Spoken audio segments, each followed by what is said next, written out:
depois mando pro Iago. Pronto, Agora tá entrando. Agora já entrou. Melhor assim. Pronto. combinado. Então, então bem-vindos à reunião da Retina da USP de 14 de março. A gente vai começar a reunião com a apresentação do caso clínico pelo Flávio Moura, que é preceptor. Flávio? Obrigado, doutor Sérgio. Todos me escutam bem? Sim, dá para escutar muito bem. Muito bem. Boa noite a todos os presentes. É um prazer estar apresentando mais um caso clínico na reunião da Retina. Gostaria de agradecer ao doutor Sérgio Pimentel, doutora Maria Tereza Bonanome, doutora Cleide Machado, doutora Vera Castanheiro e a doutora Fernanda Dourado, que contribuíram bastante na condução desse caso, que ainda está em progresso. Trago para vocês hoje um paciente masculino de 75 anos, natural e procedente de São Paulo, que apresenta uma baixa de visão progressiva em ambos os olhos, uma baixa de visão mais crônica já há anos. Em nosso ambulatório, ele também vem realizando tratamento para degeneração macular relacionada à idade na sua forma úmida e já tendo realizado 4 injeções de bevacizumab, o Avastin, tendo a última sido feita há aproximadamente 5 meses. De antecedente patológico, que quando ele chegou ao nosso ambulatório a gente já sabia que ele tinha, era uma anemia hemolítica, em tratamento e acompanhamento com a equipe da hematologia, fazendo uso de prednisona em uma dose de 10 miligramas dia e também de azatioprina na dose de 50 miligramas dia.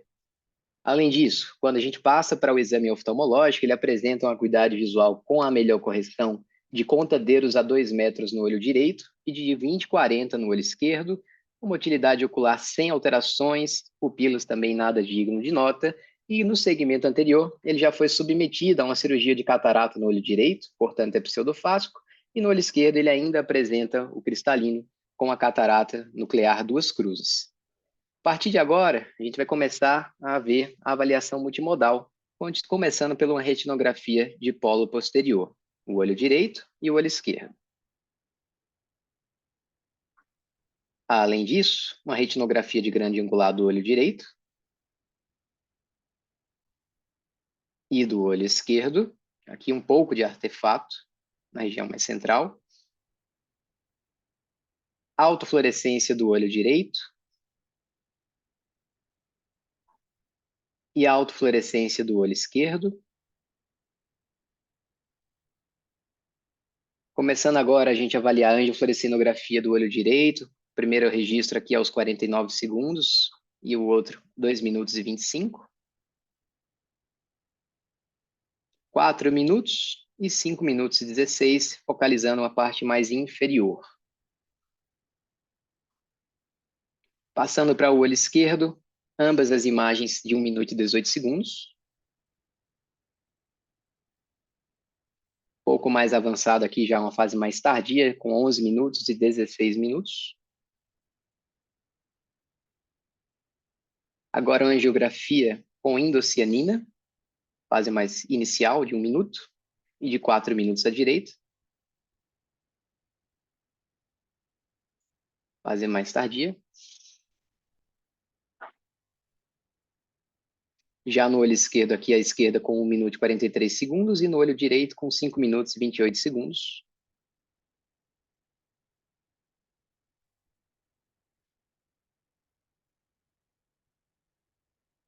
E alguns cortes de OCT. Corte foveal, tanto vertical quanto transversal do olho direito, em seus achados.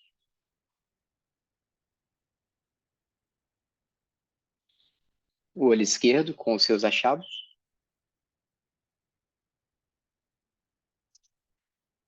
Alguns outros cortes acessórios no olho esquerdo, mais oblíquos.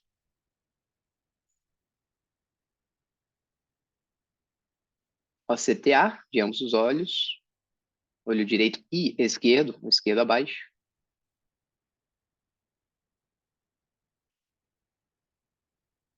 E basicamente o resumo do nosso caso. Então, trata-se de um homem idoso de 75 anos, com a baixa de visão progressiva em ambos os olhos há anos, com a história de anemia hemolítica e faz uso de prednisona 10 mg dia e azatioprina para tal.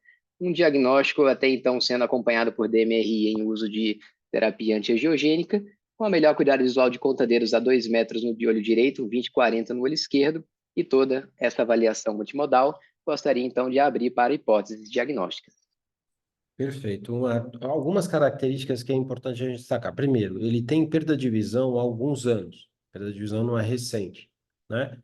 Ele tem 4 injeções, as últimas 5 meses, a primeira, você lembra, Flávio? Quando que ele começou a tratar o olho direito com antiangiogênico? Professor, se eu não me engano, tem mais de 2 anos da primeira injeção. Tá, então entre 2 anos ele começou e 5 meses foi a última, um tratamento bem irregular, certo? Tá. Então, Correto. tá. Quem quer começar a discutir? Cleide, Jorge. Jorge, bem-vindo de novo. E o que vocês quiserem comentar aqui, se vocês fiquem à vontade, tá? Bom, acho que eu posso começar? Pode, Cleide.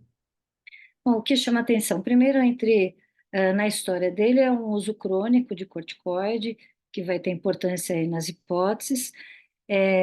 O fato dele ter 75 anos e uma história que, assim, acaba, qualquer maculopatia nessa idade, por uma questão, assim, epidemiológica, a gente pensa em DMRI, mas olhando a avaliação multimodal, o que chama bastante atenção na Anjo é esse aspecto de lavado do epitélio pigmentar, que atinge a região da mácula e se estende como uma calha ou como uma gota inferiormente, na arcada inferior.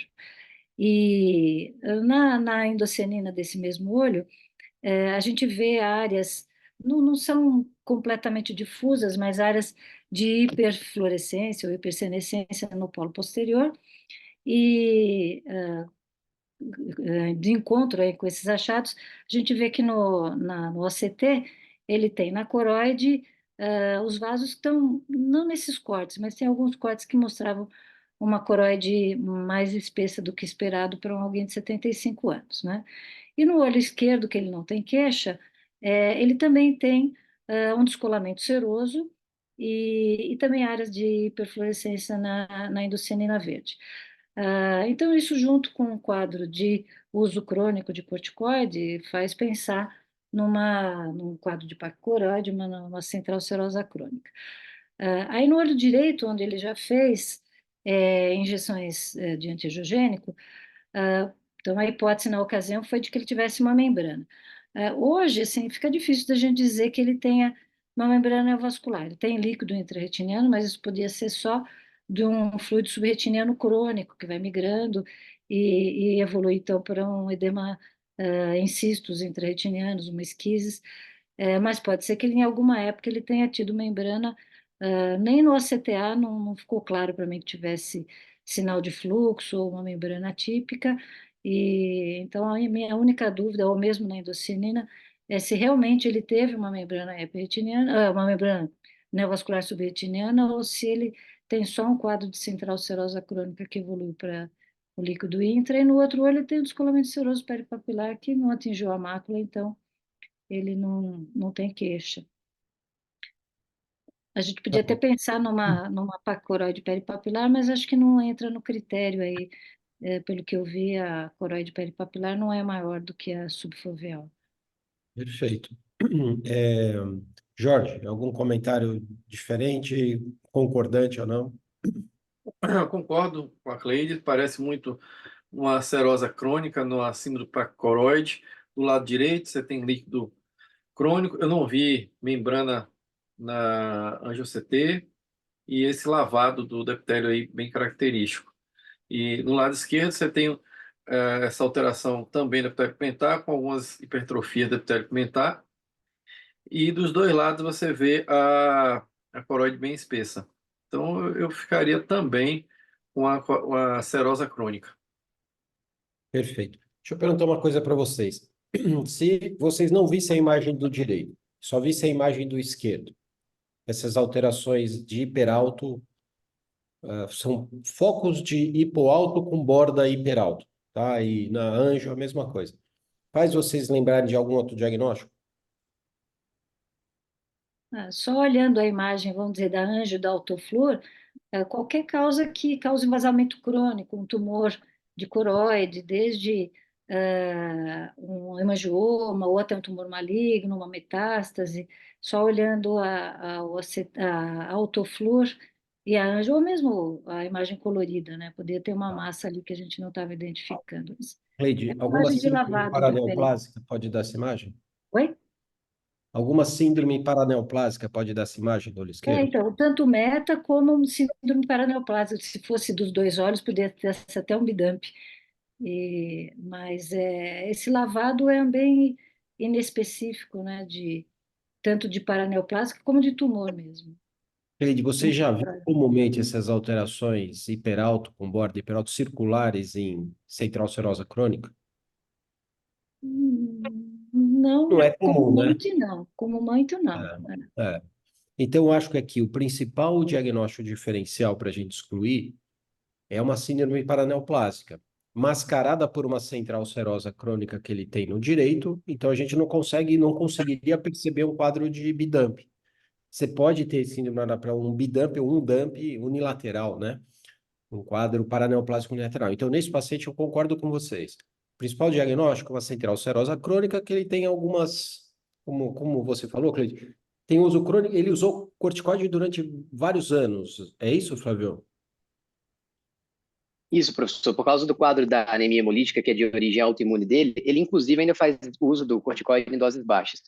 Tá. Então, um paciente com uma predisposição genética para desenvolver central serose e usando corticóide, ele pode fazer um quadro de central serosa crônica, né?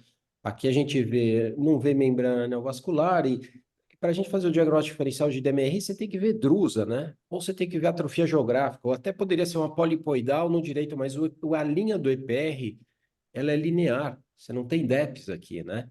Então, o DMRI, fazer injeção, não bate aqui, né? Ele pode ter tido uma neovasculopatia da paquicoroide com membrana neovascular? Pode, mas como o Jorge e a Cleide falaram aqui, no OCT a gente não vê membrana. Ela pode ter evoluído? Pode, mas em geral você vê a membrana que evoluiu, né? A imagem de árvore morta com os vasculares mais espessos, né? A gente não vê a proliferação capilar, mas a gente vê os troncos, é que a gente não vê. Então, provavelmente uma degeneração cística por uma central serosa crônica. Você destrói EPR, tem vazamento cistos para dentro da retina, destrói o fotorreceptor, você vê um quadro atrófico como ele tem, uma visão baixa de conta-dedos. É raro acontecer isso em central serosa, mas acontece, e a gente chama isso de central serosa crônica. Esse lavado que aparece na autofluorescência aqui na segunda foto à esquerda é muito sugestivo de um descolamento seroso crônico, isso que o Flávio está marcando, de uma central serosa. Isso é quase patognomônico de central serosa crônica, né? E os quadros são bilaterais. Na endocianina, se você puder mostrar a endocianina inicial, a gente tem paquivasos cruzando a mácula, que é patológico, é raro de você ver. Está vendo aqui? Olha, volta. Isso. No olho direito, você vê vasos cruzando a RAF mediana, tá? Então, você tem uma dilatação dos vasos da Haller, né? Dos vasos da coroide externa, transfixando a região macular, se comunicando a área temporal superior com a nasal inferior aqui. Isso é sugestivo de doenças da paquicoroide, tá? E no olho esquerdo a gente vê isso também. Na fase inicial, não tão evidente, esses vasos não estão tão calibrosos, mas a gente vê também. Então, aqui, se você vê a região inframacular, você vê esses vasos grandes, né? Transfixando aí a RAF mediana, que é atípico. Os vasos têm que se afilar e não cruzar a RAF mediana na maior parte das pessoas. Você tem variações anatômicas, não patológicas, e tem variações anatômicas patológicas, que é o caso, né? E num paciente com 75 anos, normalmente você tem um afilamento da coroide. Com a idade você afila. E aqui ele tem uma espessura de coroide maior do que a média para a idade. Então ele tem características de paquicoroide nos dois olhos, certo? Concordo com vocês. O diagnóstico diferencial que a gente tem que excluir pela imagem dessas alterações melanocíticas no olho esquerdo, e autofluorescência e anjo mostram, né? Você chegar lá, a gente vê de novo. Aqui, ó. As duas imagens embaixo do olho direito, tanto na autofluorescência que o Flávio está mostrando, quanto na anjo do lado direito, a última lá, é uma proliferação de EPR, que é uma síndrome poderia ser, né, uma síndrome paraneoplásica como resposta a um tumor sistêmico. Então, com essa imagem aqui e o outro olho podendo mascarar essa imagem por um quadro primário de uma central serosa crônica, é importante a gente fazer uma avaliação sistêmica para descartar a patologia, principalmente em pulmão e pâncreas em homens, né? Em mulheres mais em ovário. Isso foi feito, o Flávio fez e descartou essa neoplasia. 50% das neoplasias são descobertas depois do diagnóstico oftalmológico. Então, eventualmente, a gente tem que acompanhar esse paciente, mas eu concordo com a Cleide e com o Jorge, a primeira hipótese aqui é central serosa crônica, mas por essa imagem que não é comum em central serosa crônica, embora uma alteração crônica lesiva pelo descolamento seroso do EPR possa dar essa proliferação que a gente vê, a gente tem que descartar síndrome paraneoplásica, BIDAMP é o diagnóstico diferencial aqui, importante, certo? Cleide, Jorge, algum comentário aqui? A gente pode continuar. Não só ele tem um sinal na autofluor, Uhum. que a gente vê logo abaixo da arcada temporal inferior, que já é o início de uma gota ali também, de um lavado de Isso é epitelial. o que eu Isso, falei, esse tá? sinal. No esquerdo também, tá? No esquerdo também. Que Ótimo. aí reforça a hipótese da central serosa, né? Exatamente, muito Mas, bom. enfim, é interessante o Agora, diferencial, né? é interessante que a bidamp, ela pode aparecer exatamente como o olho esquerdo desse paciente. Sim. Autofluorescência com alterações hipo-hiperaltocirculares, a anjo exatamente com esse padrão de impregnação tardia e áreas de bloqueio, exatamente nesse setor ou mais no polo posterior. O OCT igual de central serosa, com líquido subretiniano, sem ter paquicoroide necessariamente, e com essa proliferação melanocítica aqui, com essa elevação do EPR dentro dessa área de alteração.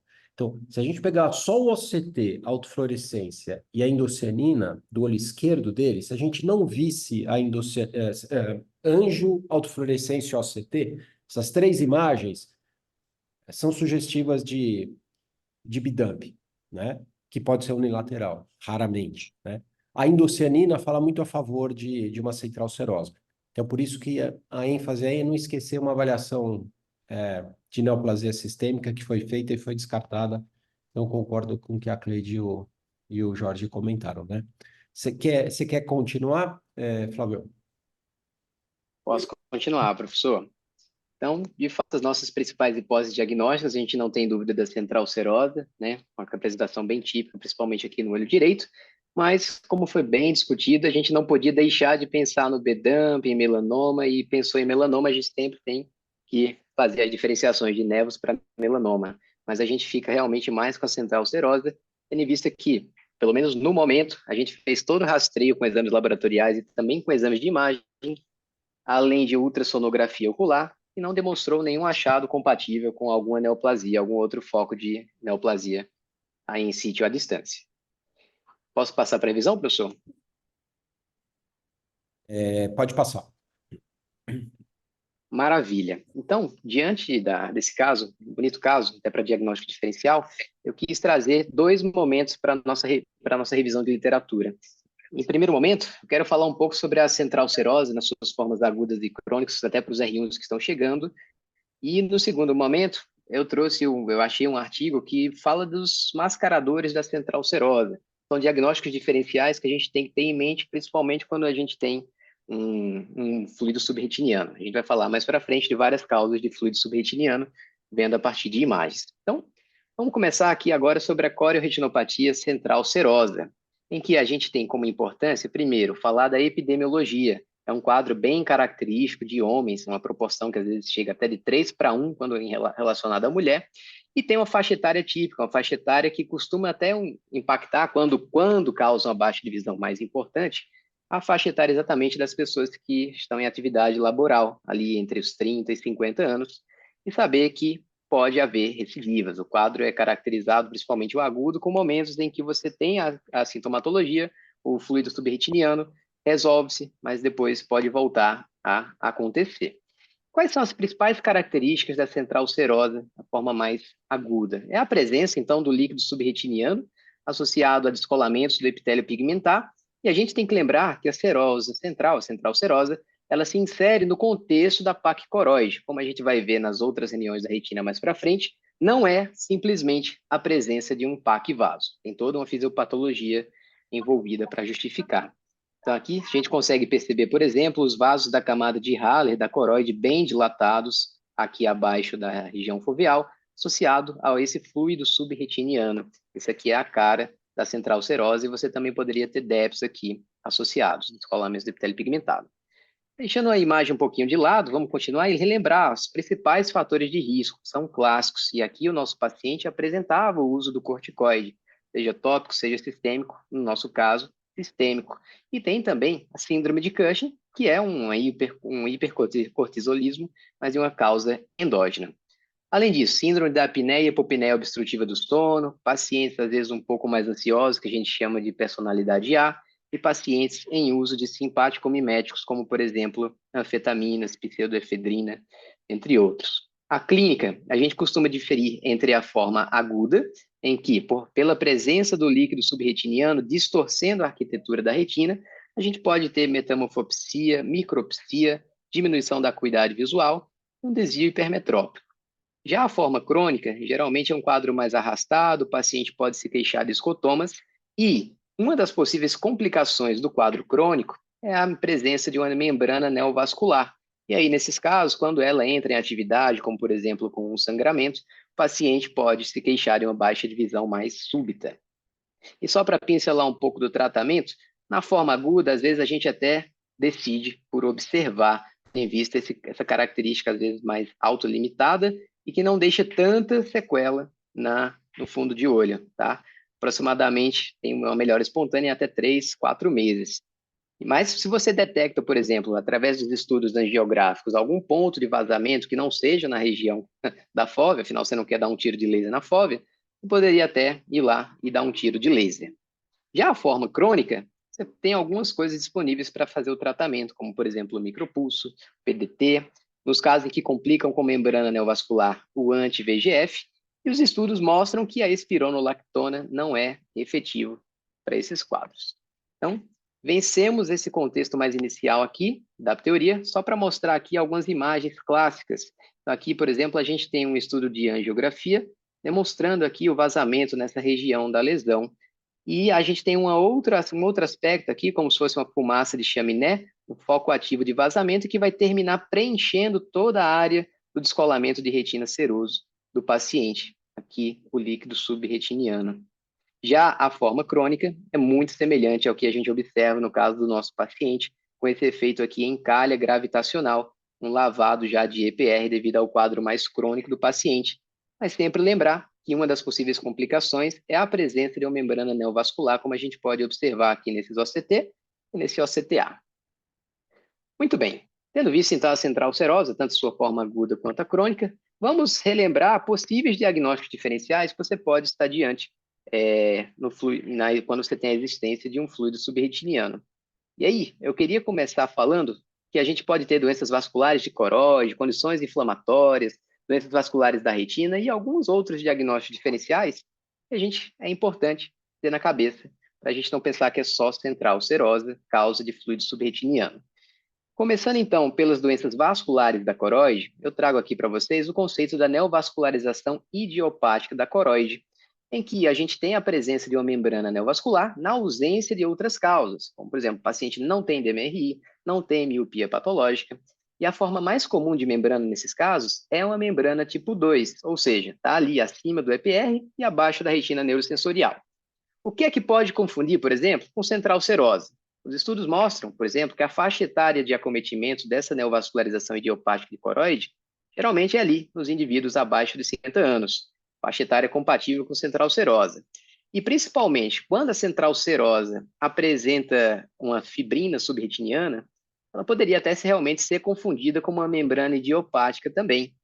E aí, essa membrana, no entanto, a gente consegue ver algumas diferenças no fundo de olho. Ela pode se apresentar de uma forma amarelada, podendo mimetizar, então, a fibrina, que pode ser vista em alguns casos de central serosa. No entanto, exames de imagem nos ajudam a fazer essa diferença. A indocianina, por exemplo, revela uma vascularização nova, intrínseca, no ponto de vazamento, em contraste com os padrões clássicos de central serosa, como o vazamento e fumaça de chaminé que a gente viu. No entanto, a gente tem que lembrar o seguinte: central serosa também pode complicar com a formação de membrana, mas, além disso, você também poderá ver anormalidades difusas do EPR, a coroide espessa, falando do caso da central serosa.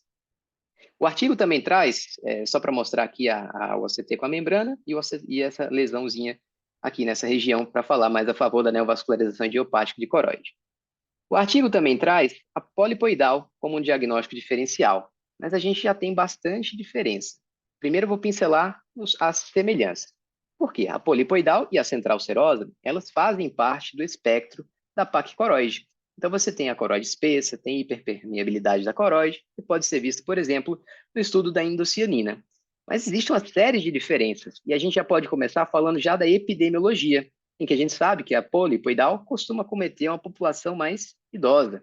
E a gente pode até ver lá no fundo de olho as lesões dos pólipos, né? As lesões mais vermelho-alaranjadas. E aí você pode estar pensando, a forma clássica do pólipo é bem diferente de uma central serosa, mas existe algum caso em que a gente pode ter dúvida? Sim, existem algumas formas atípicas que podem representar um diagnóstico diferencial. Quando, por exemplo, a gente tem um DEP bem pequeno, a gente não tem aquele DEP em polegar bem bonitinho, bem elevado, como a gente está vendo aqui, e o paciente tem um DR seroso. No entanto, lá na central serosa, raramente vai ter sangramento subretiniano, sub-EPR, exudação, a não ser que também tenha complicado com a membrana neovascular. Trago também aqui hemangioma circunscrito da coroide. Esse hemangioma, ele classicamente se apresenta como uma lesão vermelha alaranjada ali no polo posterior e pode ter associação, como a gente está vendo aqui, com um DR seroso. No entanto, você tem algumas situações em que o hemangioma pode ser difícil de diferenciar da central serosa, principalmente em adultos de meia idade, que é a faixa etária bem compatível com a central serosa, em aquelas situações em que o DR seroso macular pode obscurecer a lesão da coroide. Os OCTs, no entanto, apesar de ter coroide espessada nos dois, você pode ver uma coroide muito mais espessada nos casos de hemangioma, com cifras que podem chegar até ali 2.000 micra. É muita coisa. E, óbvio, o resto da avaliação multimodal vai fazer a diferenciação do hemangioma com a central serosa. Partindo agora para patologias inflamatórias, tem algumas coisas que podem cursar com fluido subretiniano, mas tem achados bem diferentes no fundo do olho. Mas é importante a gente saber diferenciar. Então, falando agora das white dot síndromes, as síndromes dos pontos brancos, elas geralmente têm aquele perfil clássico de uma jovem míope ali por volta dos 30 anos, mas é um grupo bem heterogêneo de doenças, certo? Mas existem algumas etiologias, né, da white dot síndrome que podem se manifestar como DR seroso, como a placoide, como o PIC, e pelo fato de ter o DR seroso e acometer as partes mais externas da retina, a retina externa, EPR, coroide, podem também entrar no diagnóstico diferencial.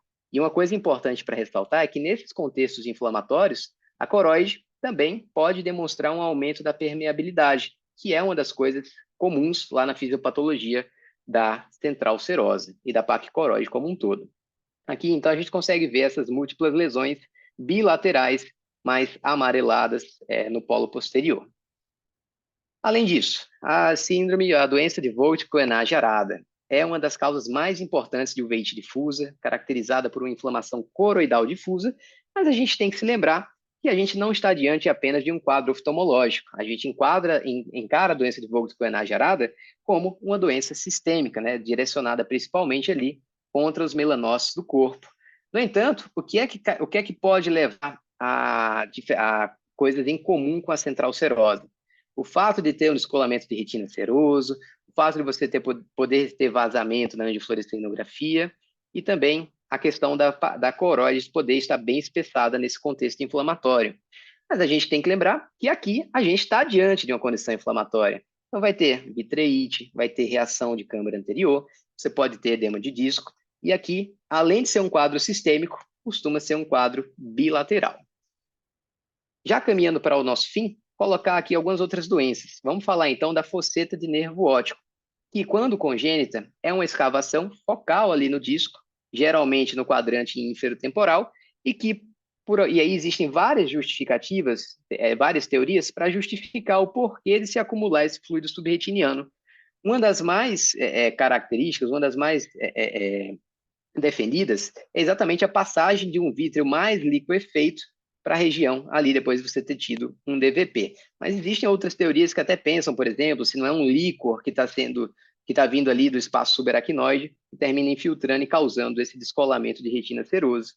Mas é claro, aqui é uma anomalia congênita. Na angiofluorescinografia, por exemplo, a gente não vai ter vazamento, a gente não vai ter características semelhantes ao que a gente observa numa central serosa. O que mais a gente pode falar? Eu trouxe essa imagem aqui do melanoma de coroide, uma contribuição da doutora Maria Tereza, que a gente até poderia observar aqui na região temporal superior desse olho esquerdo, um padrão de imagem semelhante ao que a gente observou no olho esquerdo do nosso paciente.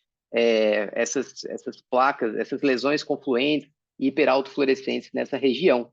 Mas, mais uma vez, a gente fez a investigação com a ultrassonografia, fez a investigação sistêmica do paciente e a gente não encontrou nada, pelo menos a princípio. É muito importante a gente continuar o acompanhamento desse nosso paciente, talvez até para não se surpreender com algo no futuro, mas a gente fica bem satisfeito no momento com o diagnóstico de central serosa crônica.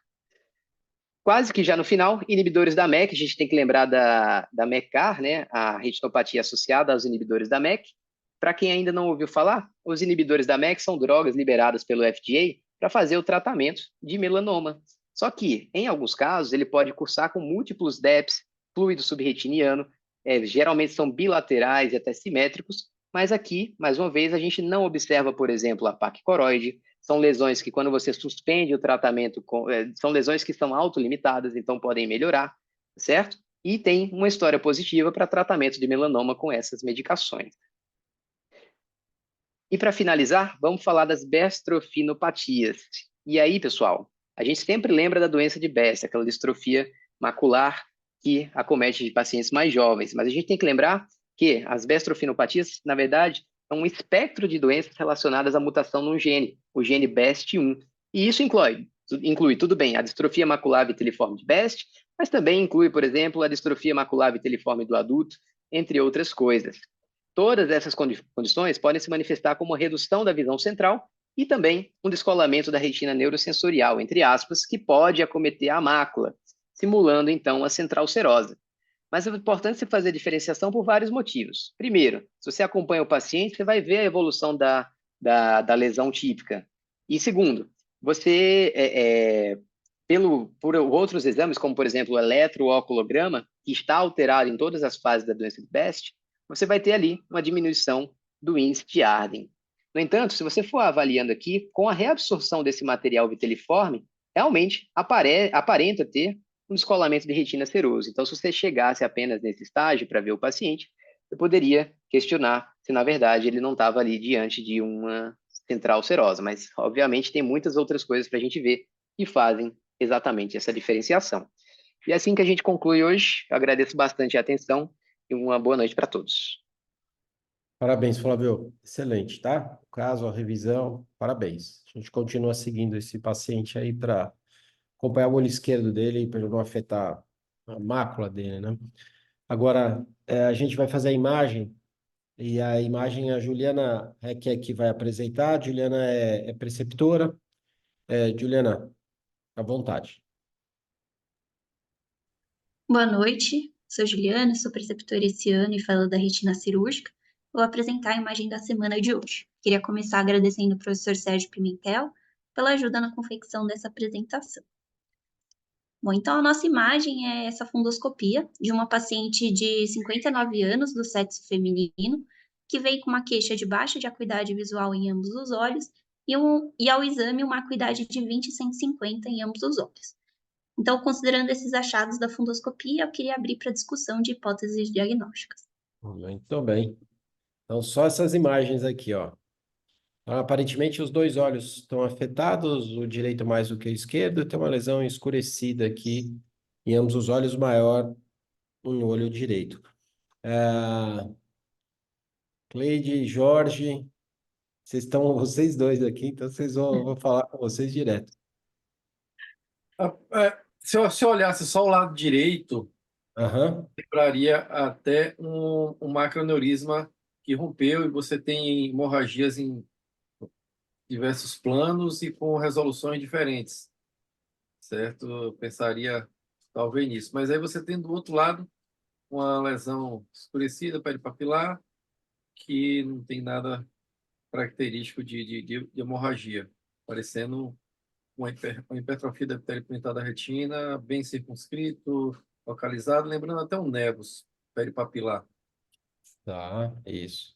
É que numa, essa é uma avaliação unimodal, né? Só retinografia é mais difícil de. E você Porque a imagem identificar. do macroaneurisma, né? O macroaneurisma é mais comum em pacientes com mais de 80 anos, né? Em geral, mulheres, mas faixa etária maior, hipertensos crônicos, né? E a gente vê a lesão mais avermelhada, mas aqui na foto poderia ser uma lesão mais escurecida, principalmente quando o sangramento é abaixo do EPR, certo, Jorge? É Porque você mais pode sangrar em escuro, né? qualquer nível com macroaneurisma. Você pode ter Isso. sub-EPR, pode ter subretiniano, pode Até ter pré-retina, pré-limitante. intrarretiano, e pode ter horas você sangrou e você já está resolvendo, como você tem uma lesão mais amarelada no centro, como se fosse uma hemorragia mais antiga, e a enegrecida em volta, ou seja, o sangue sob PR mais recente.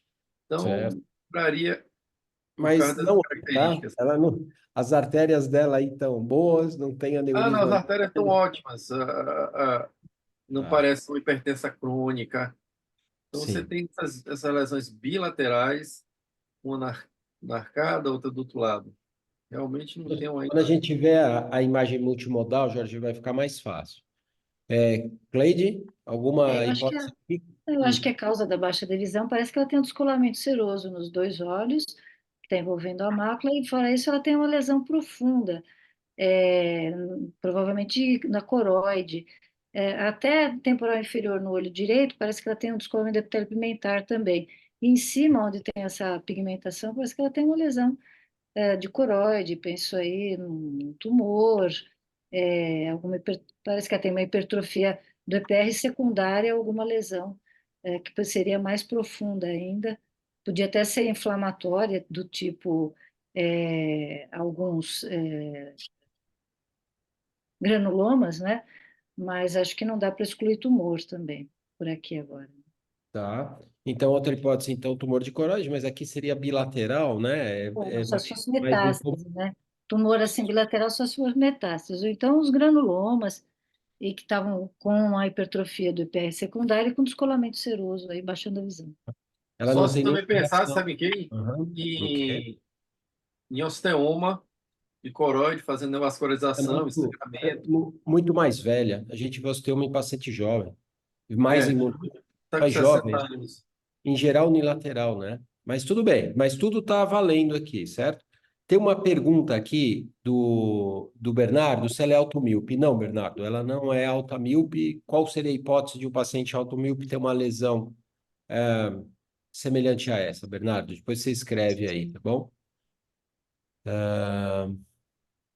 Que mais? O Flávio fala dos sítios inversos, né? Os vasos vão para a região nasal em vez de temporal aqui. Ótimo. Mas aqui, então, está faltando nessa retinografia aqui, é difícil de a gente fazer um diagnóstico diferencial. Por isso que é importante ter uma avaliação multimodal, certo? Então, Juliana, vamos seguir aqui? O que mais você tem de imagem aí? Aqui a gente tem o OCT da paciente, então mostra a presença de fluido subretiniano em ambos os olhos e essas irregularidades hiperrefletivas em retina externa.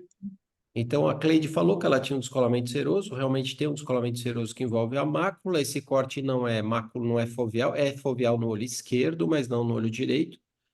Então, tem mesmo um descolamento seroso. Então, ela tem um descolamento seroso, com alterações pigmentares aqui, bilateral, e com essas alterações melanocíticas aqui. Isso ajuda?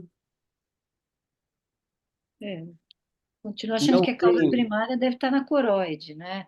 Aquela Aham. lesão superior ali no olho direito é uma lesão provavelmente da coroide e que levou a uma hipertrofia do EPR e agora não sei se inflamatório ou tumoral. Tá. Lembrando que das causas infecciosas, vocês pensaram em granuloma, etc., ela não tem vitreite aí, né? É, mas Ah, até poderia. ela tem um OCT que não é perfeito aqui, mas né, Ah, a imagem não tá, a qualidade da imagem não é tão boa, tá? Então, algum exame que vocês pediriam para identificar melhor essa lesão, o diagnóstico, não? eu queria o OCT passando pelas lesões, né? Tá. E acho que Além Eu pediria também uma anjo, viu? uma ultrassom anjo, ajudaria. tá. Então, uma anjo ou uma autofluorescência ajuda? Sim, Ajuda. Então, Juliana, o que que você tem de exames complementares aí? Mas o ACT passando pela lesão, Aí, isso ajudou? Bidamp, Aí Que a tem gente... anjo. Então, entendeu? é, Então, olha como isso muda a impressão nossa quando a gente tem um exame contrastado, né? Então, aí, aquilo. aí muda completamente. Você tá vendo primeiro só um descolamento seroso e uma lesão enegrecida, e você fica perdido, mas é quando você joga numa outra modalidade, quando você vê outro padrão, você consegue raciocinar diferente. Então, vocês lembram que o olho esquerdo dessa paciente é muito parecida com o olho esquerdo daquele nosso paciente que o Flávio apresentou. Ele tem essas alterações Igualzinho. aqui. Ele tem essas alterações acima da mácula, no outro paciente era abaixo da mácula, mas era muito parecido, certo? E no direito, que a gente parecia uma lesão enegrecida, um tumor de coroide, na verdade, uma hiperplasia do EPR aí, né? E então ele faz uma imagem de bloqueio. E aí você tem imagens circulares de hiperfluorescentes, né? Que sugerem, então, o Jorge, você quer comentar melhor o Bidamp? É uma proliferação paraneoplásica das células melanocíticas da coroide. Isso. E Isso. é uma doença raríssima. Acho Aham. que eu só vi uma vez na minha vida, certo? Aham. E grave, né? Tá? Em geral, estão associados, então, com tumores sistêmicos, certo? E, Sistêmicos, e é uma e- doença e- paraneoplásica por causa disso. Você vai ter que achar o tumor em outra parte. perfeito. Isso daqui a gente chama de pele de leopardo, é isso? Essa imagem? Isso mesmo. Ótimo. E daí tem os exames complementares, é a revisão que a Juliana vai falar, mas aqui o principal hipótese diagnóstica, para a gente pensar aqui numa central serosa crônica, a mulher é mais incomum, né? Ah, a gente precisa de uma avaliação multimodal de endocianina para ver, mas provavelmente aqui ela não tem paquivasos, né? E essas alterações circulares, se tivesse uma autofluorescência, a gente veria lesões hiperalto, hipoalto no centro, com hiperalto na borda. Ah, então, muito sugestivas, então, de uma síndrome paraneoplásica que a gente chama de Bidamp. Então, que a Juliana vai comentar. Juliana, alguma outra imagem ou você vai fazer a revisão?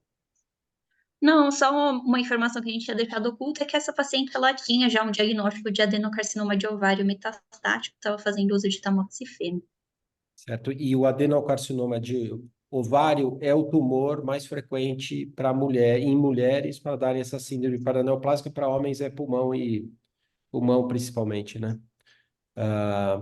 Tamoxifeno pode dar alterações tóxicas também, mas são diferentes dessas que essa paciente está apresentando, né? E na dose hoje de 20 miligramas por dia é incomum ter toxicidade, embora a gente possa ver, né? Se quer avançar, se alguém que estiver assistindo tiver alguma pergunta, coloca no chat aqui, tá? A gente responde o que precisar aqui, né? A gente ajuda a responder, e os assistentes, a Cleide, o Jorge, a gente ajuda aqui, a Juliana. Então, Juliana, vamos fazer a revisão de Bidamp? Vamos. Então, o diagnóstico é de proliferação melanocítica uveal difusa bilateral ou BIDAMP. A BIDAMP é uma síndrome paraneoplásica caracterizada pela proliferação dos melanócitos do trato uveal em resposta a uma neoplasia maligna em outro sítio. Importante ressaltar que esses melanócitos eles não estão histologicamente relacionados ao tumor primário, e a primeira descrição dessa síndrome foi feita em 1966, com um relato de um paciente que tinha um carcinoma primário de pâncreas e que desenvolveu um quadro de baixa de visão em ambos os olhos, catarata e descolamento de retina seroso. Com relação à epidemiologia, é uma condição bem rara, existem um pouco mais de 60 casos descritos na literatura e geralmente acometem indivíduos entre 50 e 80 anos, sem preferência de gênero. Os tumores mais associados são em mulheres, o adenocarcinoma de ovário, como na nossa paciente, e em homens, o câncer de pulmão ou de pâncreas. Importante ressaltar também que cerca de metade dos pacientes tem o diagnóstico de BIDAMP e ainda não tem uma malignidade sistêmica diagnosticada. A fisiopatologia ainda é um pouco incerta. O que se acredita é que haja uma possível produção hormonal ou um estímulo oncogênico do carcinoma, que causaria a ativação e a proliferação desses melanócitos no trato uveal, nas mucosas e na pele.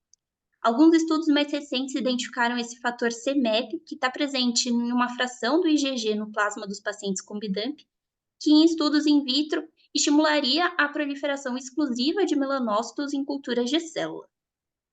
Que associado a esse processo de infiltração dos melanócitos, a gente tem uma destruição do EPR da retina externa, que não se sabe se é por conta de fatores imunológicos e tóxicos da própria patogênese da BIDAMP, ou se por conta dessa proliferação dos melanócitos com o aumento da demanda metabólica, haveria uma consequente hipóxia do EPR e sofrimento dessas células.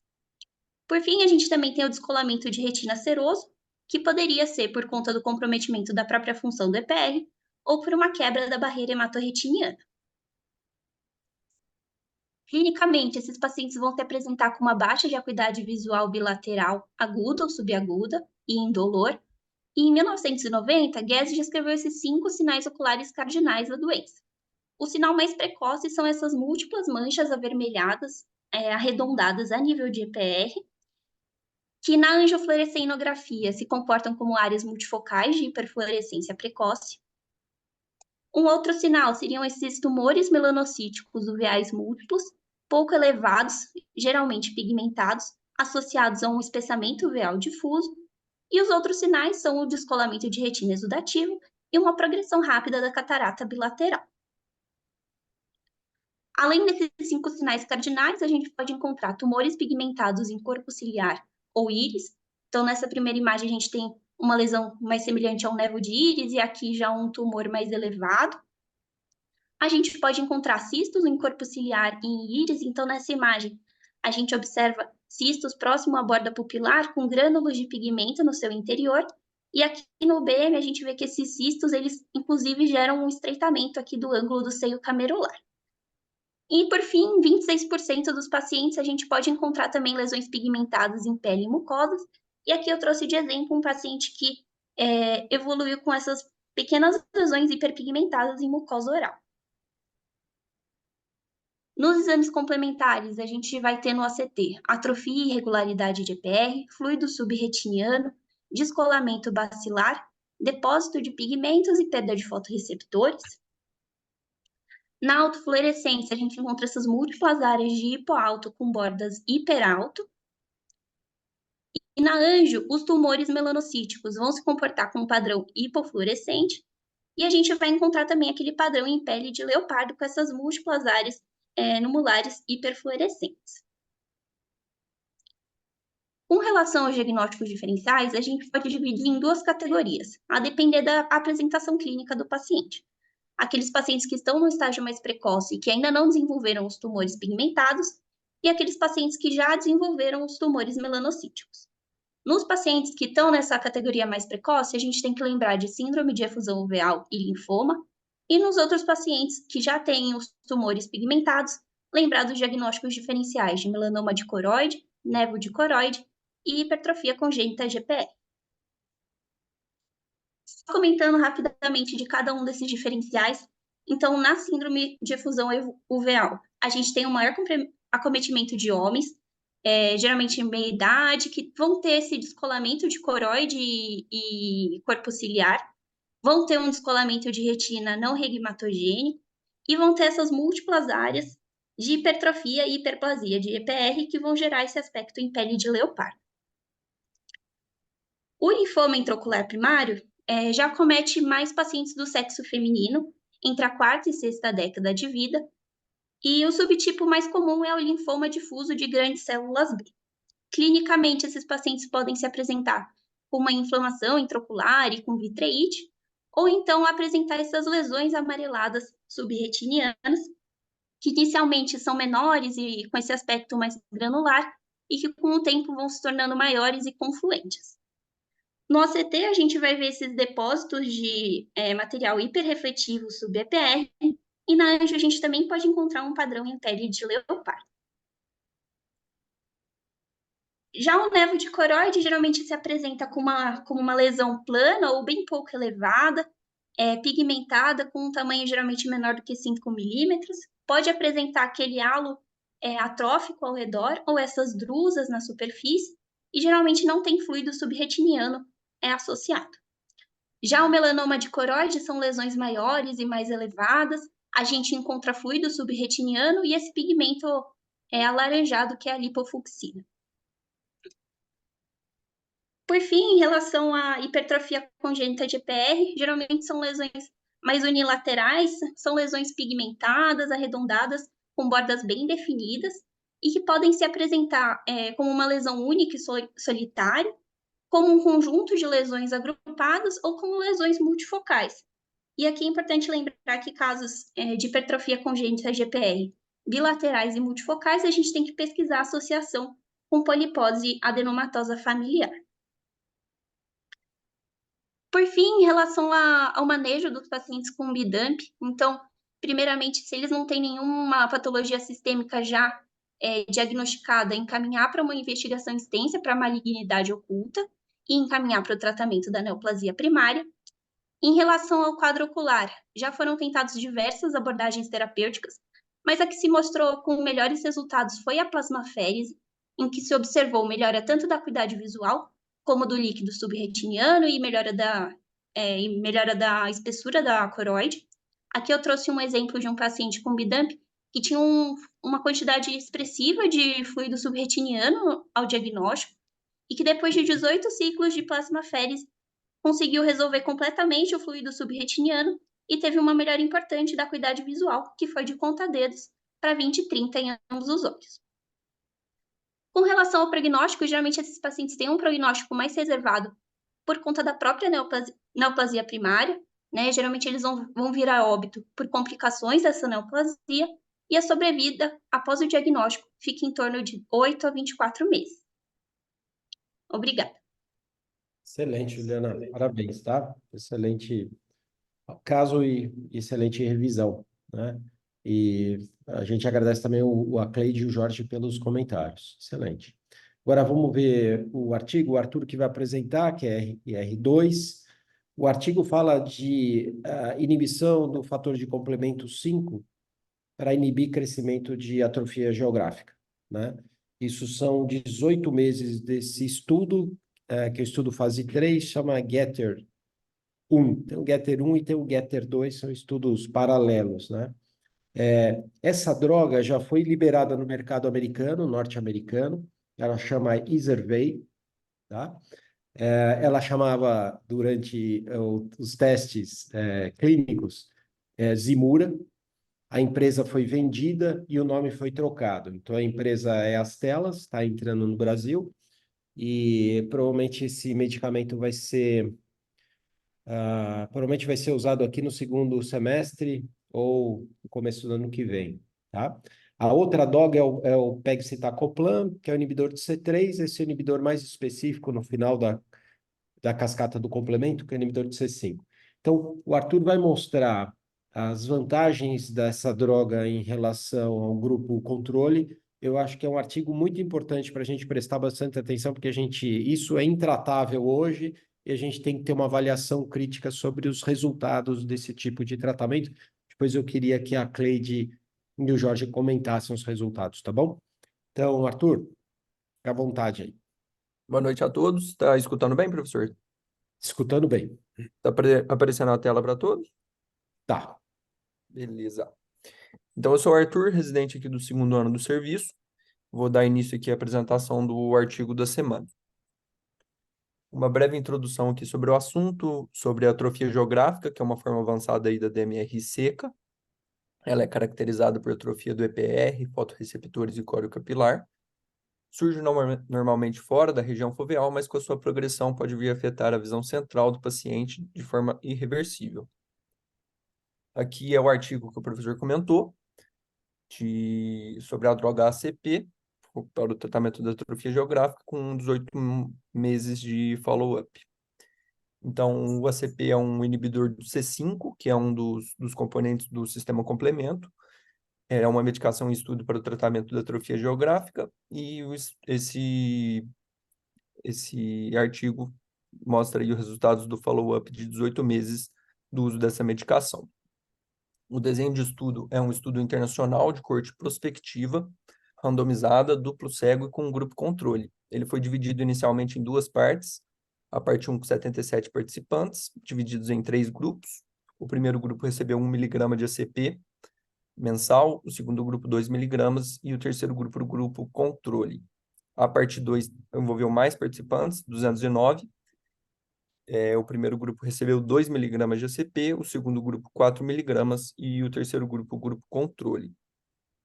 Nos métodos, aqui no total o estudo teve 286 pacientes, desses 286, 201 completaram os 18 meses de follow-up. Para ser incluído no estudo, para o paciente ser candidato ao estudo, ele tinha que ter atrofia geográfica por DMRI e ter mais de 50 anos de idade. Além disso, a atrofia tinha que ter uma área de 2,5 a 17,5 milímetros quadrados e a lesão não podia ter envolvimento central e deveria estar dentro de uma distância de 1,5 milímetros da região foveal. Os métodos de imagem utilizados para delimitar a lesão foram a autofluorescência, a retinografia e a angiofluoresceinografia. A delimitação da atrofia foi feita com a autofluorescência no início do estudo, após 6 meses, 12 meses e 18 meses. Aqui alguns resultados, comparando o uso de 2 miligramas com o grupo controle e o uso de 4 miligramas com o grupo controle. Aqui no gráfico a gente pode ver de forma mais intuitiva que no gráfico A, comparando 12 miligramas com o grupo controle, houve uma redução de 28,1% do crescimento da atrofia. Já que no grupo B, houve uma redução de 30%, que é o grupo que utilizou 4 miligramas do ACP. Apesar de não haver uma grande diferença entre a dosagem de 2 para 4 miligramas, houve sim uma significância em relação ao grupo controle, né? Aqui em sequência alguns resultados em relação à progressão da acuidade visual nesses pacientes, que a gente pode concluir que tanto a dosagem de 2 quanto 4 miligramas mostraram melhores resultados quando comparados aos grupos sem medicação na avaliação da melhor acuidade visual corrigida. E em relação aos efeitos colaterais, né? A injeção intravítrea de ACP se mostrou bem tolerada após os 18 meses. Os eventos adversos mais frequentes foram relacionados ao processo da injeção intravítrea. E durante o estudo, somente um caso de inflamação intraocular que não teve comprometimento da acuidade visual e seguiu no estudo de forma normal. Outro efeito colateral não esperado foi a neovascularização da mácula, que foi um evento mais frequente nos pacientes em uso do ACD. O grupo de 2 miligramas teve uma incidência de 12,7%, no grupo de 4 miligramas, 15,1%, diferentemente dos grupos controles, que apresentaram 2,3% e 2,7%. Esses pacientes que apresentaram neovascularização de mácula foram retirados do estudo. Então, o que a gente pode concluir? Que o uso da medicação nas doses de 2 e 4 miligramas se mostraram eficazes, tanto na progressão da área da atrofia, quanto no manejo da progressão do acometimento da acuidade visual. E o seu manejo na atrofia geográfica pode ser inovador, porque no momento a gente não tem nenhuma medicação oficial para o tratamento de tal patologia. E era isso o artigo. Obrigado a todos. Perfeito, Arthur. Parabéns, tá? Pela apresentação. O Arthur resumiu bem o artigo. O artigo tem muitos detalhes matemáticos aí de análise estatística que fica fora aqui do nosso propósito. E o Arthur resumiu os principais pontos. Jorge e Cleide, é importante a gente saber que existe inibidores da cascata do complemento para inibir crescimento de atrofia geográfica e hoje a gente não consegue tratar, né? Existem 2 drogas diferentes no mercado americano, ainda no Brasil elas não estão aprovadas pela Anvisa, mas já estão sendo usadas nos Estados Unidos. Então, queria que vocês dessem uma impressão rapidamente, qual a sua impressão sobre esses medicamentos? Não sei quem quer falar primeiro. Jorge, você quer comentar? Posso comentar.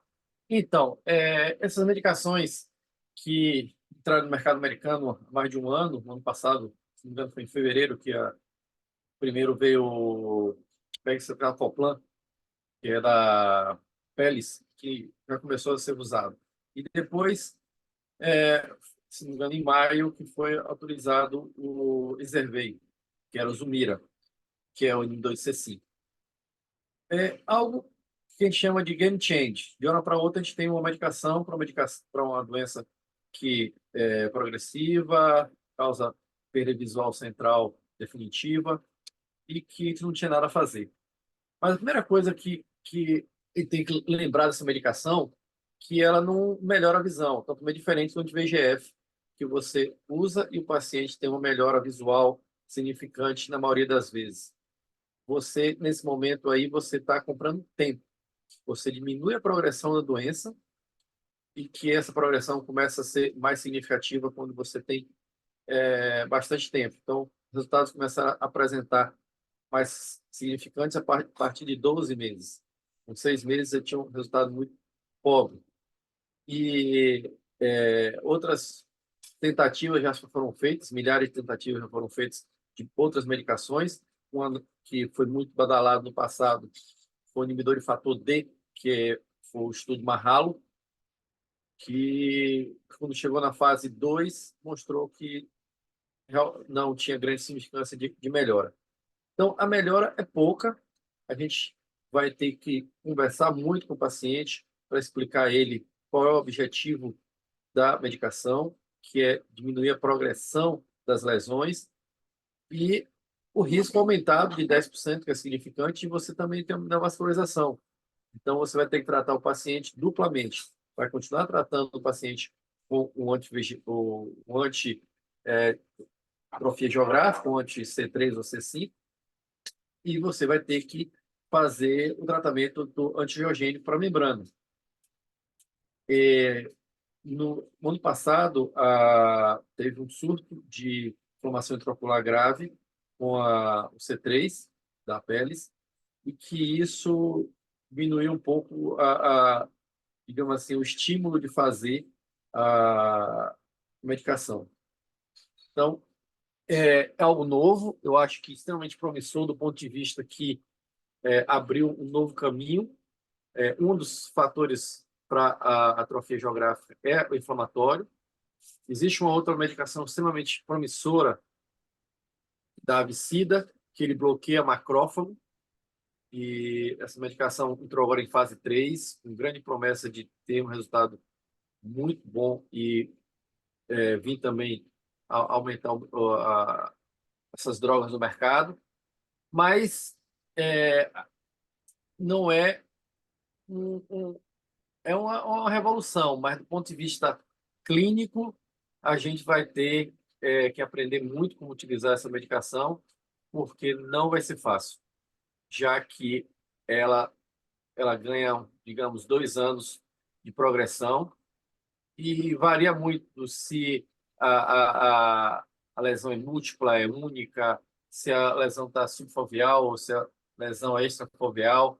Então, tem vários detalhes que a gente vai ter que aprender. É um novo aprendizado. No passado, a gente não dava atenção à atrofia geográfica simplesmente porque não tinha como tratar. Então, a gente botava tudo no mesmo saco e falava, não tem o que fazer, então está resolvido. Então, agora, como tem o que fazer, mas a gente vai ter que aprender muito sobre as características específicas fenotípicas dessa doença e como essa medicação vai atuar e como a gente pode oferecer isso ao paciente. Em resumo geral, seria isso. Perfeito, Jorge, excelente. E Cleide, algum comentário complementar aí? Assim, bom, concordo com tudo que o Jorge comentou. Eu acho que o uso dessas drogas é uma balança, não é? Quer dizer, o quanto que elas têm de potencial de melhora e o quanto que tem de potencial de risco. Em termos de melhora é pobre, mas a tendência aparentemente é de que ela seja maior no decorrer do tempo, mas o grande problema é realmente que o paciente não ganha visão. Então, pensando em sistema público, já aconteceu lá na Inglaterra, eles não aprovaram, porque o paciente não ganha visão, mas aparentemente os grupos que mais vão se beneficiar, eu não vi nenhum estudo com essa droga, vi com o bloqueador de C3, é que são justamente aqueles que têm maior risco de progressão, que são as atrofias extrafoveais e múltiplas. Então, aparentemente tem um potencial, mas a gente sabe também que essas drogas não estão atuando no ponto de origem exatamente da doença, que é a isquemia, né? Então, provavelmente atuando sobre uma das consequências da isquemia. Por isso, eu não acredito que elas sejam a grande droga para tratar atrofia geográfica, mas é o que a gente tem no momento. E o outro lado da balança são os riscos, né? E eu acho que o ponto alto desse artigo é justamente ele resumir os motivos, as explicações que tem na literatura sobre a origem da membrana vascular após o uso. Eu tinha lido bastante sobre isso e é complexo, e esse artigo resume direitinho, quer dizer, já era esperado que existisse um aumento nas membranas vasculares, assim, de uma forma mais simplista possível, porque ele diminui a resposta apoptótica e aumenta a resposta inflamatória dos macrófagos, né? E embora isso pareça não ter impacto sobre a visão, porque os pacientes são tratados com antiangiogênico assim que aparece, mesmo assim é algo que tem que ser acompanhado para a gente ver a longo prazo qual vai ser o impacto. E até a resposta inflamatória também era esperado, o medo maior não era nem vasculite quando estava fazendo o estudo, mas era de endoftalmite, porque o bloqueio do C3 também bloqueia a via de resposta a infecções, né? E, na verdade, teve pouca. Acho que teve um caso no bloqueador de C3 e nenhum aqui no bloqueador de C5.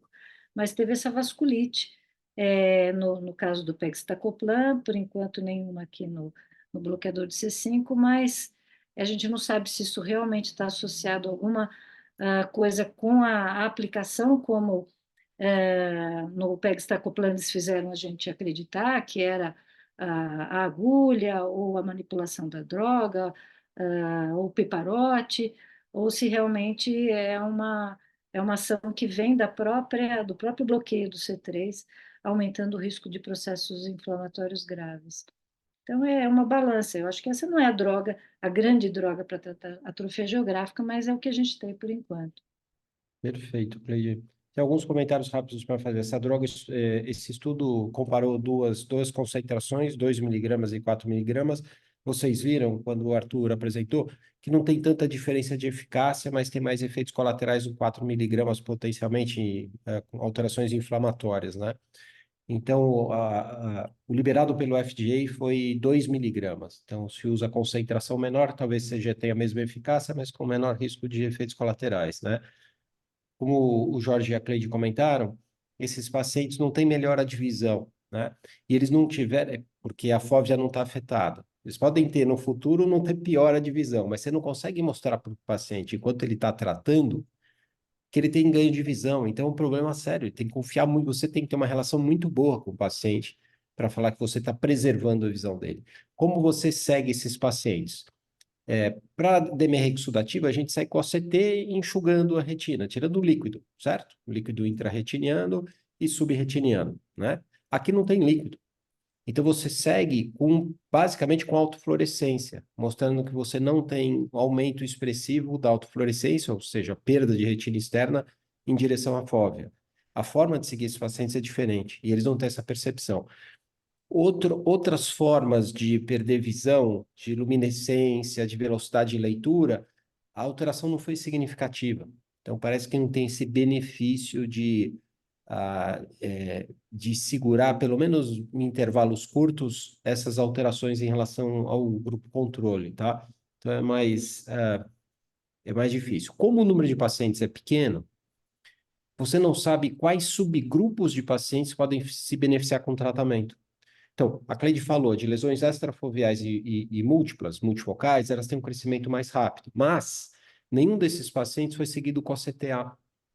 Então, eu não sei se ele está perdendo o coro capilar, que é o indutor principal de atrofia geográfica ou não. É interessante, tem outras alterações no OCT de perda, por exemplo, você perde primeiro o fotorreceptor e depois você perde EPR, né? Isso foi visto em outros estudos, mas não nesse estudo inicial, né, para liberação da droga.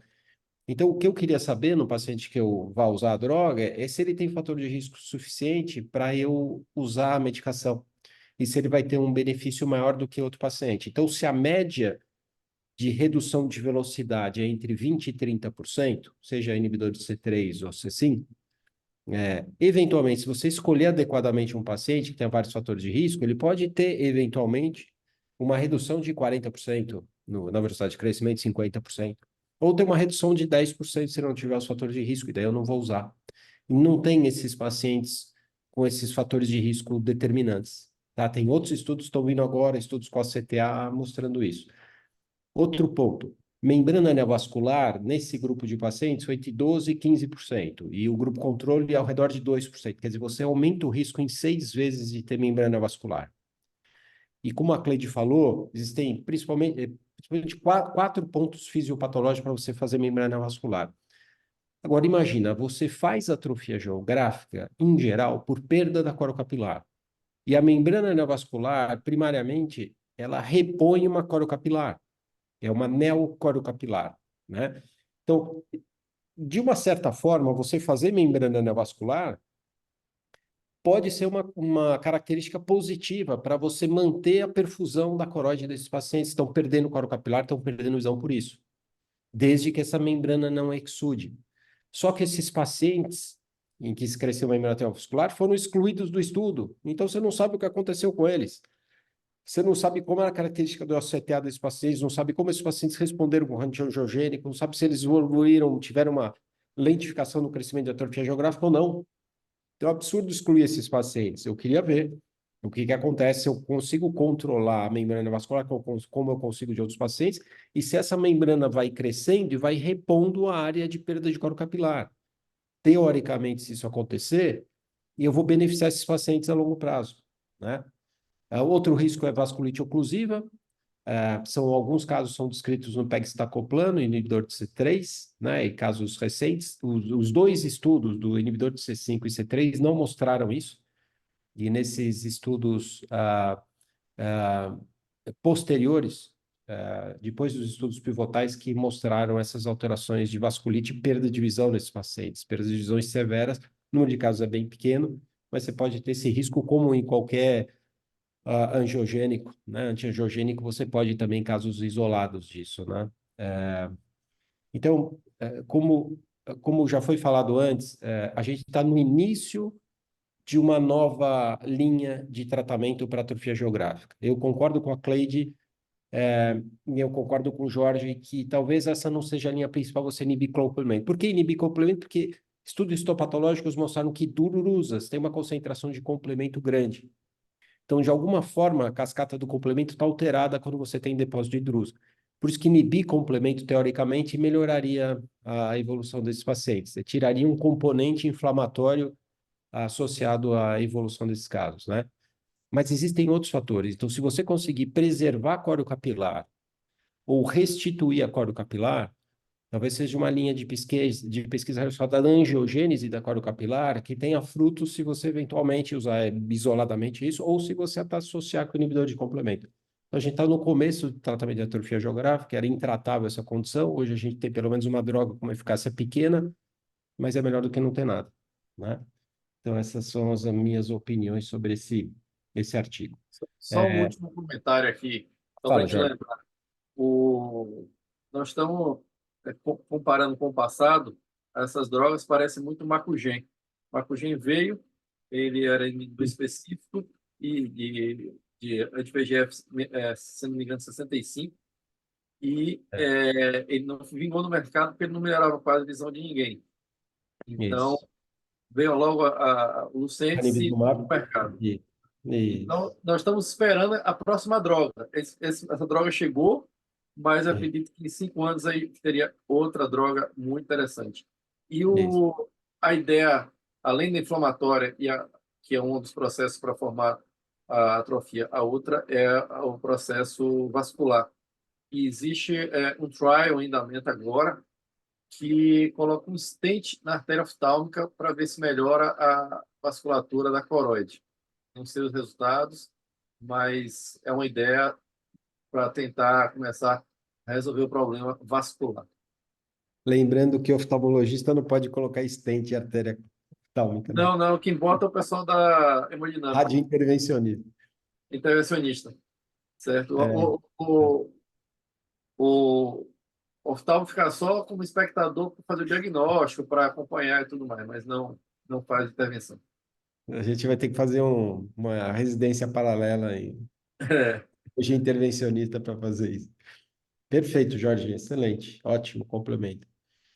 Vamos passar de ponto agora, então a gente vai para o último tema, que é o caso cirúrgico. É o Bernardo Kestelman, que é fellow cirúrgico de segundo ano, que vai apresentar o caso. Bernardo, Oi, professor.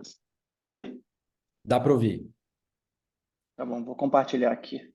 tá? Tá dando para ver a tela? Tá dando, sim. Tá bom. Bom, boa noite a todos. Meu nome é Bernardo, eu fui preceptor da residência do ano passado e sou atualmente fellow de retina cirúrgica do último ano, do segundo ano, e vou apresentar esse caso. Então, inicialmente, esse é um paciente de 57 anos, fásico, alto míope, pós-RK, que veio para a gente com esse retinografia de grande angular, mostrando um descolamento de retina mais na região inferior, ali temporal inferior, com essa rotura bem temporal inferior. Então, inicialmente, o professor quer discutir ou posso ir direto? Eu acho que a gente pode discutir Tá. rapidamente. Jorge, aqui é um automíope, 57 anos, fásico, com uma ruptura em ferradura temporal inferior, mácula envolvida. Qual a tua cirurgia de eleição aqui?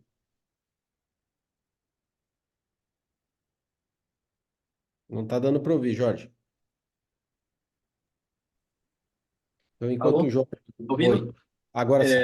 Eu pensaria inicialmente esse paciente que ele é fácil, parece estar bem transparente, cristalino, em fazer um buckle inferior ali e se não der certo que eu passaria para uma vitré, mas eu pensaria em primeira mão fazer um buckle e ainda botar uma faixa 360 porque eu acho que tem algumas trações aí periféricas, então pensaria em fazer um buckle e ainda passar a faixa. Eu também. Se a ruptura fosse superior, eu até faria uma vitrectomia se o vítreo tivesse separado, mas aqui, ruptura inferior, eu não faria só a vitré primária sem complementar com o buckle, já que eu vou fazer com o buckle, eu não preciso fazer a vitrectomia. Eu faria a mesma coisa que o Jorge, colocaria um buckle inferior, uma faixa 360, crio na borda da lesão, depois poderia até complementar com laser e para resolver isso, certo? Então, a gente faria a mesma coisa, Bernardo. Mas eu acho que o paciente É, perdeu o segmento, certo? certo. Então, a gente pensou a mesma coisa, pensamos em fazer um buckle ali na região temporal inferior, mas esse paciente, na mesma semana que ele veio para a gente, ele teve uma úlcera gástrica perfurada e ficou 6 meses na UTI, durante o final do ano passado, e aí ele voltou para a gente depois dessa internação prolongada, na UTI, com esse aspecto, que a gente vê uma estrela de PVR praticamente na mácula, ali, né, na borda da arcada temporal inferior ali, com bastante tração ali na borda da rotura. E aí eu acho que aqui não tem muita dúvida, né? A gente tem que fazer uma Tem discussão vitrectomia. aí, vitré. Mas também botaria o buckle, não deixaria ele botar o buckle, não. Exatamente. Eu faria a Isso, mesma aí coisa, né? Isso. Pode falar, pode continuar, Bernardo. pensamos na mesma coisa. Pensamos na mesma coisa que o Jorge, que o professor Pimentel. Então a gente entrou para fazer a vitrectomia, colocar o buckle nessa região temporal inferior. E pela cirurgia prolongada, o paciente já tinha um caso mais prolongado, a gente resolveu fazer a faco também. Então uma cirurgia um pouco mais extensa, um buckle com faixa, faco e vitrectomia depois. Então, aqui é a cirurgia completa, até para os residentes terem uma ideia. A gente começa fazendo a peritomia, abrindo a conjuntiva, pegando os músculos, a gente pega todos os músculos. Aqui a gente passando o ponto mais posterior, ali na região inferior, a gente vai colocar o buckle, que é esse objeto silicone um pouco mais largo, e aí a gente coloca uma faixa mais curta por cima do buckle, e essa faixa vai 360, e aqui a gente fixa a faixa nasal superior na região com o sleeve e dando o ponto aqui na região do sleeve. E depois dessa fixação, a gente entrou para fazer a faco, aqui todo cuidado com as incisões de RK que o paciente tem, não são muitas, mas cuidado para não abrir as incisões durante a cirurgia. Então a gente fez a faco sem intercorrências, a faco foi tranquila, apesar das incisões, que um implante da Lio. A gente optou pela sutura da incisão pós-faco, não é um passo obrigatório, mas nesse caso a gente optou, até por causa da vitrectomia depois. Então aqui a gente fez a sutura, aqui a gente passando o ponto mais anterior do banco e apertando o banco nessa região inferior. Aqui a indentação que ele causa, e aí depois disso a gente passa para vitrectomia em si. Aqui passando os trocáter, primeiro trocáter inferior, que é a infusão, e posteriormente os dois trocáteres superiores. Como a gente ia mexer mais na região inferior, a gente não precisava se preocupar tanto em abrir tanto as esclerotomias. Aqui a gente começa fazendo a vitrectomia mais anterior, utilizando triacinolona para ajudar a gente a corar a hialoide e ajudar no descolamento do vítreo. Aqui a manobra para achar o nível da hialoide, tentar ampliar o descolamento da hialoide. Então a gente vai bem próximo ao nervo e aumenta o vácuo do aparelho, desliga o corte e vai tracionando bem rente à retina em região periferia. E aqui a gente tem que tomar todo o cuidado do mundo para não pegar a retina nesse momento. Que a gente consegue perceber um pouco essa sombra, já ampliando um pouco o nível do descolamento do vítreo. Aqui novamente a região nasal aqui, a gente consegue perceber um pouco a sombra aqui por trás. Não sei se vocês estão vendo minha seta. E Dá para ver levando o assim. nível da hialoide um pouco mais para a periferia. E aí a gente começa a ligar o corte e retirar o vítreo propriamente dito. Aqui a gente vai em direção à rotura aqui temporal inferior. A gente percebe que quando chega perto dela até começa a drenar esse líquido espesso, esse líquido retiniano, até porque o paciente já tinha 6 vezes de descolamento de retina, então é esperado um líquido um pouco mais espesso mesmo.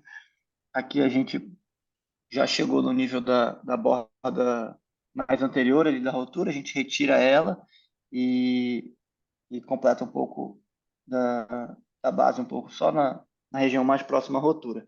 A gente então passou para infusão de perfluorcarbono para ajudar a estabilizar um pouco a retina e aí auxiliar também na remoção desse PVR mais macular. A gente percebe que ele é bem posterior ao PVR e a retina estava bem móvel associada quando a gente tenta mexer nele.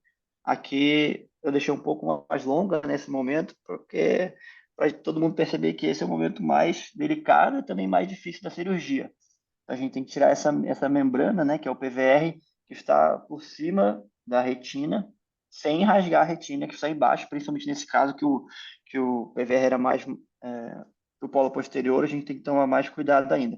Então, a gente tenta pegar bem na parte central da estrela, a gente pode usar a iluminação fazendo um pouco de contrapressão, com cuidado, claro, para não fazer nenhum rasgo.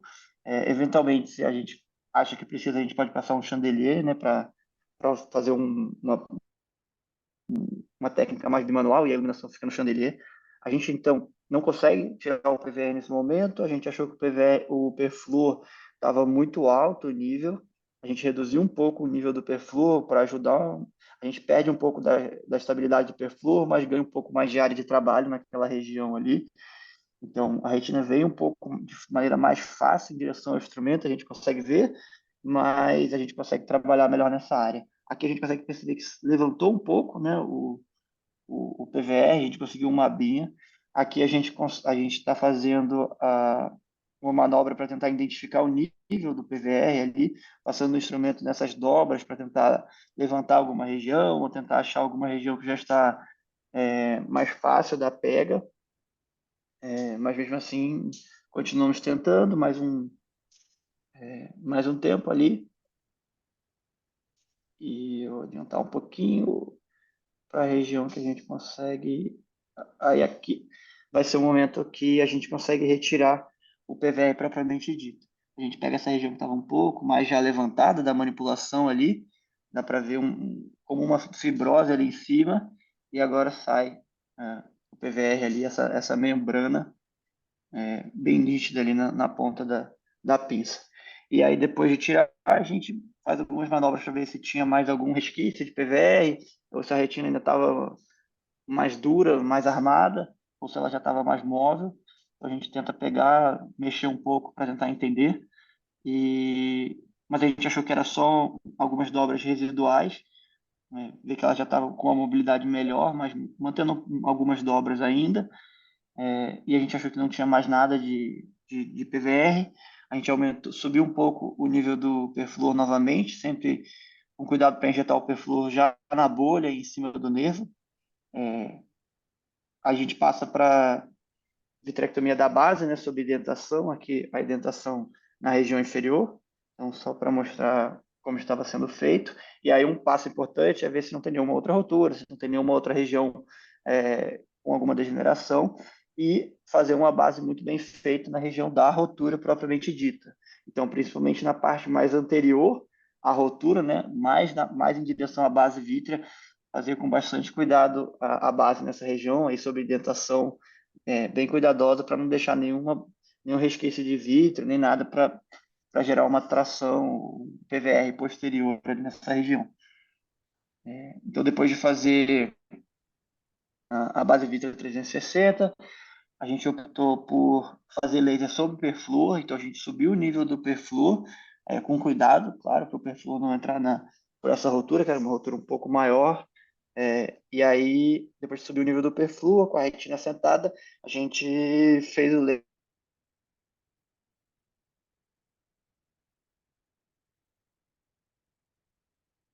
na periferia, e o perfluor também ajudou a gente a entender se a retina ia assentar, principalmente na região ali do PVR, que a gente consegue perceber que ficou bem colado nessa região. Então, o perfluor, a opção de fazer laser sobre perfluor também teve o objetivo de entender como a retina nessa região ia se comportar. Então, aqui fazendo o laser nessa região mais posterior, porque a rotura acabou se alargando um pouco durante a manipulação do PVR, então toda a borda mais posterior, em direção ao polo posterior da rotura, a gente acabou fazendo laser. A gente fez laser, né, numa outra rotura ali um pouco mais superior, que acabou sendo feito durante a cirurgia, ali nessa redondinha. Então a gente também fez laser ali, que estava próximo à arcada temporal superior. Depois de completar o laser, a gente retira o perfluor, faz com cuidado para a retina não dobrar, então fazendo uma troca bem lenta na rotura e depois retirando o perfluor, na borda da rotura e no nervo para tirar o perfluor. Aí a visualização ficou um pouco ruim nesse momento, a cirurgia um pouquinho mais longa também. E depois de fazer isso, a gente colocou carbacol para deixar ali na posição, tirou os esclerótomos, e a gente optou por dar ponta, até por causa da manipulação, do tempo prolongado de cirurgia. Optamos por deixar com C3, apesar da rotura inferior, porque a gente achou que ficou boa a cirurgia, no final o aspecto ficou bom, então a gente deixou com C3, e aí fechando já as esclerotomias e agora a conjuntiva por cima. Esse é o aspecto final. E o paciente ainda está com gás na cavidade. Excelente cirurgia, Bernardo. Jorge, comentários? Não, a cirurgia foi excelente, o procedimento está correto, certo? A cirurgia longa, porque foi tríplice, botar um banco, fazer faco e trabalhar na retina, é bem cansativa e terminou muito bem. Ótimo, ótimo. Então, eu também faria faco, porque como você vai trabalhar muito e trabalhar eventualmente bimanual, você pode tocar o cristalino, né, se você não faz. E como você vai fazer a dissecção do PVR e vai trabalhar com dois instrumentos, e depois você vai dissecar a aba anterior da rotura, você vai periférico, você pode tocar o cristalino, não tem problema. Então, de todo jeito, você teria que fazer essa faco mais tarde um pouco com gás ou com silicone se você colocasse, então você já antecipa trabalhar melhor e já faz a faco, né? É, Bernardo, eu comentei com você, eu aperto o buckle depois que eu coloco o perflu dentro do olho, um pouco do perflu no polo posterior, porque o olho está mole. Então eu consigo indentar mais fácil do que no começo da cirurgia antes de fazer a vitré, porque se eu aperto o buckle no começo, e sem tirar o vítreo, o olho fica muito duro e eu não consigo introfletir bem. Aí você conseguiu introfletir, mas talvez você não conseguisse. Então, eu saio da parte externa do olho, entro, faço a vitré, uso a triancinolona, disseco a base vítrea, e daí quando eu coloco o perflu para começar a tratar a rotura e o PVR, aí eu consigo baixar a pressão de perfusão do BSS no olho, e aí eu consigo apertar o buckle para ver a indentação, tá? Então, isso eu faço um pouquinho diferente. O laser, eu acho que talvez o laser está um pouquinho denso aí. Talvez você não precise tudo isso de laser. Isso cada um faz de um jeito, é controverso, mas muito laser estimula a formação de membrana epirretiniana, nesses casos, tá? Quando você não tirou a limitante interna, e não tem por que tirar a limitante interna aí. Uhum. Outra coisa, eu faria o laser inferior, no buccal inferiormente, porque quando você tem uma ruptura grande, 6 meses de descolamento de retina, você tem muita migração de PVR. Ele migrou para o polo posterior e fez uma prega estrelada. E com o tempo, o EPR que migrou para a retina inferior pode formar um PVR circunferencial anterior na parte inferior. E o laser ajuda nisso, a segurar a retina, tá? Então, eu faria um laser mais espaçado e cobrindo 180 inferior. Normalmente, eu não faço, se fosse uma ruptura menor e curto tempo de evolução, de descolamento, quer dizer, com pouca migração de EPR para o vítreo e depois deposição sobre a retina para fazer PVR, aí você não precisa, você faz só laser na ruptura e acabou. Mas em casos especiais como esse, talvez eu fizesse laser inferiormente. Tamponamento ótimo com gás, eu concordo com você, não tem uma complexidade maior para você tamponar com silicone, depois ter que tirar o silicone, ter risco eventual de toxicidade, né? Mas a cirurgia foi muito bem feita, você dissecou muito bem o PVR, todos os passos estão perfeitos e você está de parabéns, você está operando muito bem. O Bernardo tem uma vantagem que nas férias dele, final de semana, ele opera com o pai, não é, Bernardo?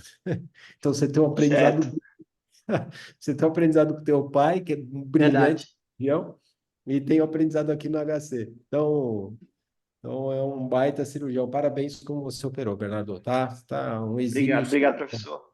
Parabéns. Obrigado, Jorge, também pelas palavras.